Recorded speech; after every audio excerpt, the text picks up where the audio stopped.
Hello everyone, कैसे हैं आप सब। आई होप आप सब बहुत अच्छे होंगे। एंड मैं आज संडे है और मैं काफ़ी दिनों के बाद में संडे को कुछ इन्जॉय करने के पर्पज़ से बाहर निकली हूँ।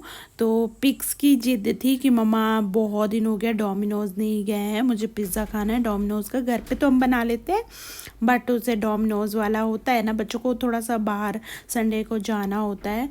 तो फिर मैंने कहा चलो ठीक है। तो फिर हम गए थे डोमिनोज़। सबसे पहले तो हम गए थे डोमिनोज़ ही, और फिर वहाँ पे एक मंगाया था पिज़्ज़ा एंड 2 टोको। इनके पापा थे ना, पिक्स के पापा, उनको टोको खाने का मन था तो फिर 2 टोको मंगा लिया था, और एक पिक्स को चोकोलावा खाने का मन था तो चोकोलावा केक मंगा लिया था। फिर हम लोगों ने, और एक कोल्ड ड्रिंक था। फिर हम लोगों ने यहाँ पे खाया पिया और उसके बाद फिर यहाँ से हम लोग निकल गए। और जब से मैं बिलासपुर से आई हूँ ना, मतलब मायके भी घूम के आ गई, ससुराल भी घूम के आ गई, उसके बाद से मैं बिल्कुल भी घर से बाहर नहीं निकली थी। मतलब ऐसा घूमने के पर्पज़ से, काम तो थे तो काम से भी बहुत दूर जाना नहीं होता था। मतलब सब्जी भाजी लाना है, कुछ ग्रॉसरी वगैरह लाना है तो आसपास से ले आए, ऐसा था। और बहुत दूर तो नहीं होता था जाना। एंड ये क्लिप है फिर दूसरे दिन की। हम संडे को फिर रात को वापस आ गए थे। एंड ये क्लिप है दूसरे दिन की। तो ब्रेकफास्ट में मंडे था तो मंडे को स्पेशल डिमांड थी हस्बैंड की, पोहा। उन्हें पोहा बहुत पसंद है, ऊपर से आलू भुजिया डाल के। तो मैंने ना पोहा बनाया था, उसमें थोड़ा डाला है ऊपर से पीनट, और थोड़े से बारीक बारीक प्याज काट के डाले हैं, धनिया की पत्ती डाली है, और थोड़ा सा है आलू भुजिया डाल दिया है। और मैं ना लेमन डालना भूल गई थी तो हस्बैंड ने बाद में फिर लेमन मंगाया, ऊपर से लेमन भी ऐड किया है। और फिर सच में आज का जो पोहा बना था ना, बहुत ही अच्छा बना था। बाकी दिन तो मुझे पोहा बिल्कुल पसंद में नहीं आता था। अभी 3:30 बज रहे हैं और पिक्स को लग गई है भूख। इसने लंच जल्दी कर लिया था। आजकल गर्मी का दिन है ना, तो हम लोग लंच जल्दी कर लेते हैं। तो हम लोगों ने लंच जल्दी कर लिया था और मैं अभी सो रही थी। तो पिक्स को लग गई भूख, और पिक्स को लगी भूख तो मैंने कहा कि पॉपकॉर्न बना देती हूँ। तो उसने कहा कि नहीं, कोई मूवी नहीं आ रही है, मुझे पॉपकॉर्न नहीं खाना है। उसका कहना है कि पॉपकॉर्न तभी खाते हैं जब मूवी देखते हैं, तो उसे पॉपकॉर्न नहीं खाना है। उसने कहा पैनकेक बना दो। तो हम लोगों ने अभी सो कर के उठे, उसके बाद पिक्स के पापा और मैं एक एक बनाना खा लिए हैं। और उसके बाद पिक्स को है ना, अभी एक बनाना बच गया था तो अभी पैनकेक बना के देने वाली हूँ। तो चलिए फिर पैनकेक की रेसिपी आप लोगों से शेयर कर देती हूँ। एंड कल मैंने सोचा था कि अपनी क्लीनिंग कराने के लिए जाऊँगी, मेकओवर कराऊँगी करके, थोड़ा सा हेयर वगैरह भी कटिंग कब से सोच रही हूँ, लेकिन हो ही नहीं पा रहा है। और बड़ी मुश्किल से मेरा शुभ मुहूर्त निकला था कल। और कल मैं जब गई तो पिक्स को आ गई थी इमरजेंसी। हमने कुछ भी नहीं किया, बस डोमिनोज गए थे, वहाँ से पिज़्ज़ा वगैरह खाया। और पिज़्ज़ा खाने के बाद में फिर हम लोग गए थे, कुछ छोटे मोटे हम लोग को ज्वेलरी लेनी थी तो ज्वेलरी शॉप गए थे। वहाँ से फिर निकले और ड्रेस की शॉप पे गए। मुझे भी अपने लिए कुछ ड्रेसेस लेने थे और समर्स के और पिक्स के लिए भी लेने थे। तो मैंने पिक्स के लिए बस 2 ही ड्रेस लिया, और उसके बाद से उसको आ गई इमरजेंसी, पॉटी आ गई थी उससे। फिर उसने कहा मम्मा मुझे पॉटी आ रही है, तो हम लोग ने फिर 2 ही ड्रेस लिए और उसके बाद पीली करा के हम लोग भागते हुए घर आ गए। और पता नहीं यार कौन सा दिन होगा जिस दिन मैं जा पाऊंगी। तो बड़ी मुश्किल से होता है, सब है 15 दिन में, 1 सप्ताह में, 1 महीने में पार्लर जाने के लिए मिल जाता है। लेकिन मैं ऐसी हूँ कि मुझे जब तक कि कोई स्पेशल ओकेजन ना आ जाए तो मुझे जाने के लिए मिलता ही नहीं है। अब मुझे वेट करना पड़ेगा कौन सा ओकेजन आ रहा है तो मैं जाके पार्लर जाके अपनी आईब्रोज करा लूँ। बाकी सब चीज़ कराना तो दूर की बात, आईब्रोज भी मेरी बड़ी मुश्किल से हो पाती है। सो कल हो ही नहीं पाया। और आज फिर अब देखते हैं कब, आज भी जाना नहीं हुआ, कौन सा दिन होगा, क्योंकि ना धूप बहुत होती है, शाम को फिर शाम ही हो जाता है, शाम को पार्लर वगैरह में भीड़ भी बहुत हो जाती है। मॉर्निंग में तो पार्लर खुले ही नहीं होते और घर पे इतने काम होते हैं कि छोड़ के एकदम से जाया ही नहीं जाता 11 बजे के बाद। सो देखते हैं अब कब होता है। चलिए तो वो सब छोड़ते हैं, इसी हालत में रहते हैं अभी और फिर पैनकेक बनाना स्टार्ट करते हैं। तो चलिए फिर पैनकेक बनाते हैं। तो यहाँ पे मैं ना बनाना पैनकेक बना रही हूँ। तो यहाँ पे एक बनाना है, मैंने उसे बारीक बारीक कट कर लिया है और ग्राइंडर जार में डाल दिया है। आप बनाना के अलावा जो भी फ्रूट यूज़ करना चाहते हैं उससे बना सकते हैं। मेरे पास बनाना रखा हुआ था तो मैंने बनाना ऐड कर दिया है। उसमें थोड़ा सा 1 कटोरी से थोड़ा कम है मैंने मैदा लिया है और हाफ़ कटोरी से कम है जो मिल्क ले लिया है और उसमें थोड़ा सा अपने टेस्ट के अकॉर्डिंग शुगर ऐड कर दिया है। उसके बाद सबको एक साथ ग्राइंड कर दिया है। उसके बाद मैंने हाफ़ स्पून से कम, क्योंकि बहुत कम क्वांटिटी में बन रहा है इसलिए हाफ़ स्पून से कम मैंने बेकिंग पाउडर लिया है और उससे भी थोड़ा कम बेकिंग सोडा लिया है। और उसके बाद 6 से 7 बूंद वनीला एसेंस का ऐड कर दिया और सब चीज़ों को अच्छे से मिक्स कर लिया है। मिक्स करने के बाद में एक पैन गरम किया, नॉन स्टिक पैन में बहुत अच्छा बनता है। तो नॉन स्टिक पैन लिया है और उसमें थोड़ा सा बटर अप्लाई कर दिया है। उसके बाद बस चम्मच से एक चम्मच आप डालते रहिए। मिनी पैन केक भी बना सकते हैं बट मैं यहाँ पे थोड़े से बड़े साइज़ के बना रही हूँ। तो पैन में एक आएगा, बड़ा वाला पैन है आपका और मिनी अगर बना रहे हैं इसी पैन में मिनी पैन केक भी बना रहे हैं तो बहुत सारे आपके बन जाएंगे। मैं बड़े वाले बना रही हूँ और ये देखिए बहुत ईजी से निकल जाते हैं।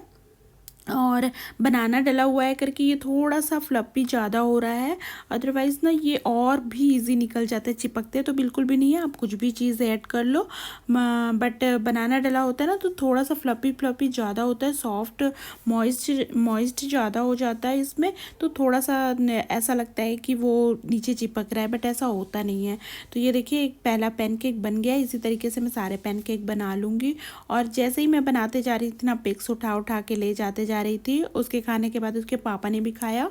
2 पैनकेक बच गए थे, मैंने भी खाया और 2 पैनकेक बच गए थे, वो हमने थोड़ी देर बाद फिर ख़त्म कर लिया। और जब पैनकेक हमने खा लिया, हमारी चाय वगैरह सब कुछ हो गई थी, तो रात के खाने की तैयारी चल रही थी और साथ ही साथ मैं सुबह के खाने की भी तैयारी कर लेती हूँ। तो वहाँ पे मैं अरबी की सब्ज़ी और कमल ककड़ी होती है ना, ढेस की सब्ज़ी, ये सारी सब्जियाँ लहसुन वगैरह साफ़ करके रख ले रही थी जो रात को डिनर में भी बनना है और मॉर्निंग में लंच में भी बनना होता है। तो मॉर्निंग में मैं जल्दी लंच प्रिपेयर कर लेती हूँ, इसलिए मॉर्निंग की भी तैयारी मैं रात को ही करके सो जाती हूँ। तो सब्जी वगैरह हमारा काम हो गया था। उसके बाद मैं आ गई थी किचन में और यहाँ पे जो फ्राइज़ होते हैं ना, हम लोग इसको नड्डा बोलते हैं, कलरफुल जो दिख रहे हैं, आप लोग क्या बोलते हैं कमेंट करके बताइएगा। तो फिर ना मैं थोड़ा सा लंच में खाने के लिए और थोड़ा सा अभी शाम का टाइम है तो स्नैक्स एज ए स्नैक्स भी खा सकते हैं इसको। तो हम थोड़ा सा ज़्यादा फ्राई कर लिए थे हम लोगों ने, अभी थोड़ा सा ये स्नैक्स में भी लिया था और उसके बाद में थोड़ा सा जो बच गया था वो हमने डिनर के लिए रख दिया था। एंड उसके बाद मैंने फ्राई करके वो रख दिया है। उसके बाद ये मैंने ना दही बड़े बनाने थे तो मैंने दाल भिगा के रख लिए हैं, उड़द की दाल है। उसके बाद मैं यहाँ पे बनाने जा रही हूँ कमल ककड़ी की सब्ज़ी। तो मैंने ना कढ़ाई में थोड़ा तेल लिया है, उसमें प्याज डाला है बारीक बारीक काट के और उसके बाद ये टमाटर और लहसुन की प्योरी बनाई है। 2 टमाटर है, उसमें 5-6 लहसुन की कलियाँ ऐड की है और उसकी प्योरी रेडी कर लिया। बहुत स्पाइसी नहीं बना रही हूँ, बहुत सिंपल सी सब्ज़ी बना रही हूँ क्योंकि गर्मियों में अभी मैं बहुत मसाले मिर्ची और तेल कम यूज़ कर रही हूँ। तो एकदम सिंपल सी सब्ज़ी बनाऊँगी। तो यहाँ पे टमाटर की प्योरी मैंने डाल दी थी। उसके बाद ड्राई मसाले मैंने ऐड किए, हल्दी मिर्ची और धनिया पाउडर, बस इतना ही ऐड किया है। कसूरी मेथी मेरे पास ख़त्म हो गई थी, अदरवाइज़ आप कसूरी मेथी भी ऐड कर सकते हैं बट मैंने यहाँ पे कुछ भी ऐड नहीं किया है। और ऑयल सेपरेट होने तक के प्योरी को अच्छे से पका लेंगे, मसाले को अच्छे से पका लेंगे और उसके बाद जब वो पक जाए ना तो ये कमल ककड़ी है जो ढेस भी बोलते हैं इसको, तो ये ढेस को है ना उसमें डाल देना है। बॉईल किया हुआ है तो बॉईल किया वाला आलू भी है, वो दोनों को मैंने एक साथ ही बॉईल किया था। वो जो मसाला हम तैयार कर रहे थे उसमें डाल के थोड़ी देर के लिए पकाना है और पकाने के बाद में जितना पानी आप चाहते हैं मसाले के साथ भी थोड़ी देर पकने देंगे। और जब अच्छे से पक जाए बस फिर उसमें पानी ऐड कर देना है। आपको जितनी करी चाहिए, आपको ग्रेवी थिक चाहिए तो थोड़ा कम पानी डालिए, अगर करी पतली चाहिए तो ज़्यादा पानी डालिए। अदरवाइज़ यहाँ तक कि सूखी सब्ज़ी खाना चाहते हैं तो यहाँ तक भी कंप्लीट है सब्ज़ी। तो यहाँ पे मैं करी वाली बना रही हूँ, तो यहाँ पे मैंने थोड़ा ज़्यादा पानी ऐड किया है और बॉयल आने तक वेट करूँगी। और बॉयल अभी आ गया है तो यहाँ पर मैं थोड़ा सा ऐड कर दूँगी गरम मसाला एंड बहुत सारी धनिया की फ्रेश पत्ती ऐड कर दो, बहुत अच्छा सा फ्लेवर आता है। और यहाँ पे भी सब्जी हो गई हमारी करी वाली ढेस की सब्जी complete. Salt has been dissolved. Only sugar is there. You should not talk and dissolve it.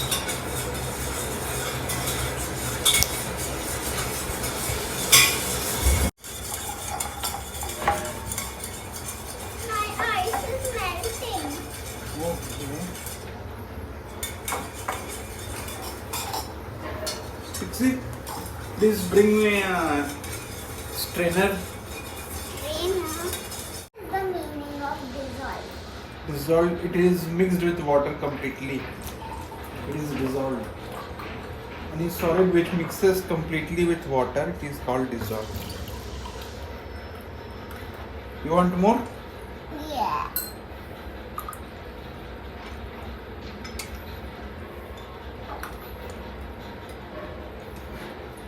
अच्छा तो देखिए सब्जी का फाइनल लुक, और ये बहुत ज़्यादा टेस्टी बनी थी। एक बार इस तरीके से बना के खाइएगा ज़रूर। जो सिंपल खाना पसंद करते हैं बहुत टेस्टी लगती है। एंड यहाँ पे हमारा नींबू पानी रेडी हो गया। आप लोगों ने देखा ही, पापा और बेटी दोनों मिलके नींबू पानी बनाए हैं। तो आजकल ना हम लोग सुबह और शाम बहुत ज़्यादा गर्मी हो रही है तो दोनों टाइम ही नींबू पानी पीते हैं। मैं तो सुबह थोड़ा कम ही पीती हूँ और शाम को भी मेरा तो हो ही जाता है स्किप, लेकिन ये दोनों का बिल्कुल भी नहीं होता। ये दोनों बिल्कुल भी नहीं भूलते किसी दिन, सुबह शाम इन लोग का बिल्कुल है ही है नींबू पानी। एंड मौसम देखिए किस तरीके से चेंज हो रहा है। यहाँ पे बहुत लाइटनिंग हो रही है और हवाएं चल रही है। कैमरे में कुछ ज़्यादा पता नहीं चल रहा है, इस वजह से आजकल मैं कुकिंग बहुत जल्दी कर लेती हूँ। अदरवाइज़ हवाएं चलती है, बारिश भी होने लगती है, लाइट ऑफ हो जाती है तो कुकिंग करने में बड़ी प्रॉब्लम होती है। इस वजह से आजकल मैं कुकिंग शाम को ही कर लेती हूँ ताकि लाइट ऑफ हो तो मुझे कोई प्रॉब्लम ना हो। अभी मॉर्निंग में 6:30 हो रहे हैं और हमारे यहाँ बहुत बारिश हो रही है। कल शाम से ही मौसम बहुत ज़्यादा बदला हुआ है। जैसे ही मैंने कल शाम पे सब्ज़ी वगैरह बनाई और सब्ज़ी वगैरह बनाने के बाद हम लोग थोड़ा टहलने निकलते हैं शाम को। तो हम शाम को टहलने के लिए जाने ही वाले थे, वैसे ही इतनी लाइटनिंग होने लगी, बहुत ज़्यादा लाइटनिंग होने लगी। तो हस्बैंड ने कहा कि नहीं बहुत लाइटनिंग हो रही है, तुम दोनों मत जाओ, मैं जाता हूँ और लेकर के आता हूँ। तो मैंने कहा कि नहीं लाइटनिंग तो हो रही है सबके लिए है, आप भी मत जाओ, रहने दो, फिर हम नहीं जाते करके। तो हम कल फिर टहलने के लिए गए ही नहीं और उसके बाद कुछ शूट करने के लिए था ही नहीं। मैं सब्ज़ी तो हमारी बन चुकी थी, मैंने राइस वगैरह बनाया और सैलड वगैरह कट करके फिर हम लोगों ने डिनर कर लिया और डिनर करके सो गए थे। उसके बाद सोए तो नहीं थे, इतनी जल्दी तो नींद नहीं आती। डिनर हम लोगों ने 9 के अराउंड कर लिया था, तो इतनी जल्दी तो नींद नहीं आती है। तो बिस्तर पे लेटे हुए थोड़ा सा मोबाइल वगैरह देखा, उसके बाद सोया। और अभी जैसे ही रात को 3:30 बजे थे, 3:30 बजे से ही इतनी बादल की गड़गड़ाहट और बारिश हवाएं इतनी चलने लगी, उसी टाइम से मेरी नींद भी खुल गई है। जल्दी भी थोड़ा सो गई थी तो मेरी नींद भी बहुत जल्दी खुल गई थी। और एक बादल भी गरज रहे थे, बिजली कड़कने की आवाज़ आ रही थी, बहुत ही तूफ़ान वगैरह भी चल रहा था। तो मेरी नींद खुल गई थी। और फिर उस टाइम उठ के करती ही क्या, तो मैं उठी नहीं, बिस्तर पे लेटी रही, बहुत टाइम तक लेटी रही। फिर मैंने कहा चलो फाइनली उठ जाती हूँ अब। तो 6 के अराउंड मैं उठी हूँ और उठने के बाद मॉर्निंग वॉक पे तो जा नहीं सकती, तो वॉक पे नहीं गई मैं। एक्सरसाइज वगैरह मैंने घर पे किया और फ्रेशन अप हुई और चाय वगैरह हो गई है मेरी। उसके बाद मैंने कहा चलो आप लोगों को दिखा देती हूँ आज का वेदर कैसा है। तो आज हमारे यहाँ देखिए वेदर कैसा है, कोई बारिश हो रही है बारिश के दिन जैसा ही लग रहा है, ऐसा लग रहा है मानसून आ गया है। तो चलिए आप लोग के इधर कैसा वेदर है अभी मुझे कमेंट करके बताइएगा। और आज का वीडियो मैं यही एंड करती हूँ। चलिए फिर मिलते हैं नेक्स्ट वीडियो में, तब तक के लिए बाय बाय।